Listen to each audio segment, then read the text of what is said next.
Hello and welcome back to the Reapers. So today we're in the Mig-29 and we're looking at takeoff and landing. So this is relevant for all of the MiGs, the A, the S and the G.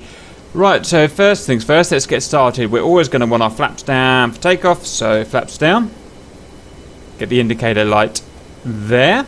So what we're going to do is hold on the wheel brake, and then we're going to spool up our engine until we're about 95% fan RPM, which is there, which is military power, so before the afterburners come on. When the afterburners come on, you'll get a green light there and there, I believe. So then once you're fully spooled up to 95, release the wheel brakes and then full power into afterburner.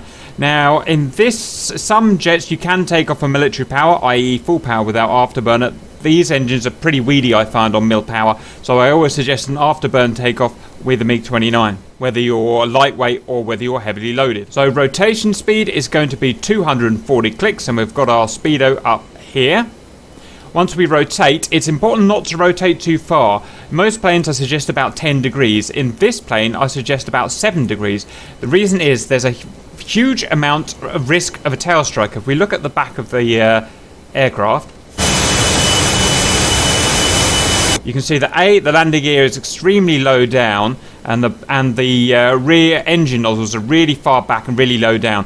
So if we go near 10 degrees on the rotation, then we risk getting a tail strike, and then that'll be the end of our flight. So in the Mig-29, I suggest about 7 degrees of rotation. You've got the angle shown here on the HUD, 0 degrees, 10 degrees, so we want to be somewhere like that.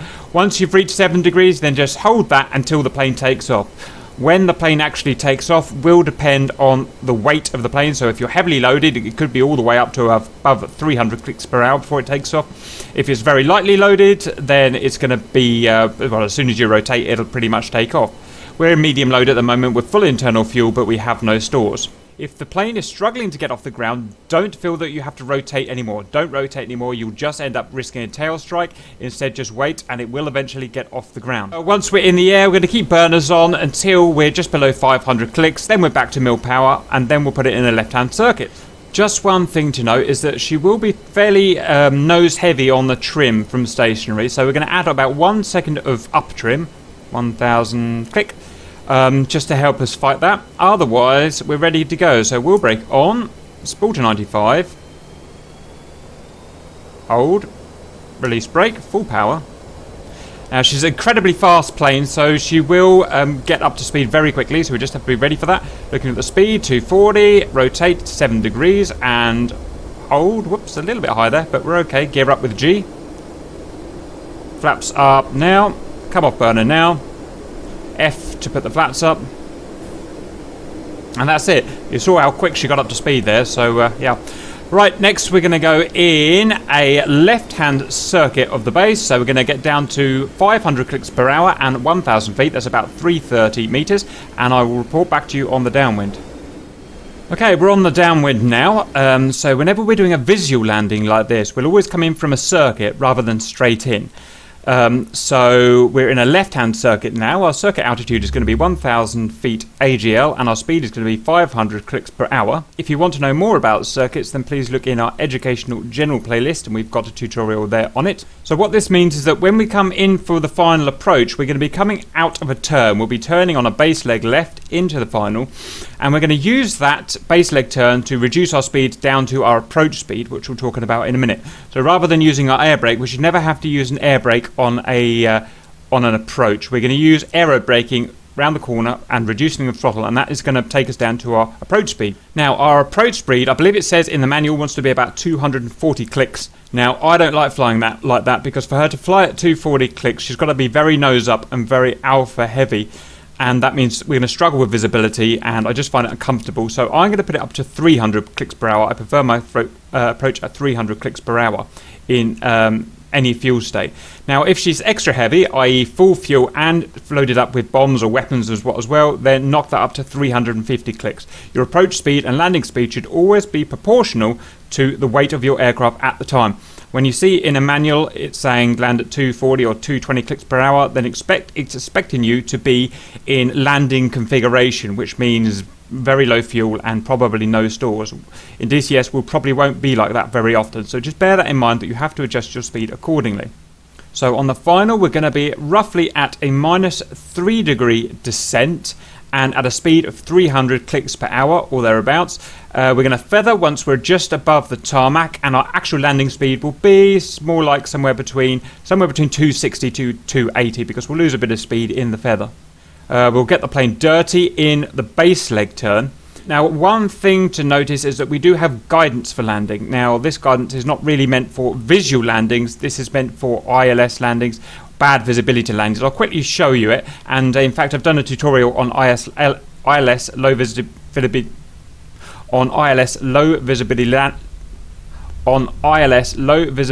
landings for these planes, so you can check it out properly there.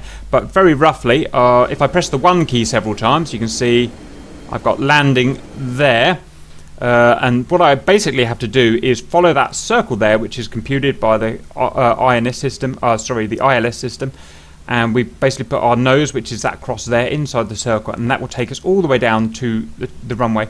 However, like I said, we don't need that because it's visual landing, so we should get the practice without it. Right, so off we go. A little bit high, just going to neutralise my trim here. So we're going to fly out about, I don't know, a couple of miles just to give us a bit of talking time. Have a look over the shoulder. I think that's far enough. So we're going to come down on the power, keep our nose pointed above the horizon so we can maintain the altitude roughly.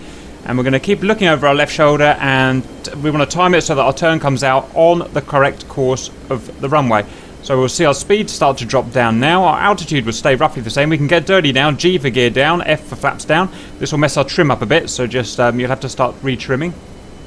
You just tighten this turn a little. And we want to get down to end the turn about 300 clicks per hour ideally, which will be on our final. We're on speed now and we're on altitude. Everything is good.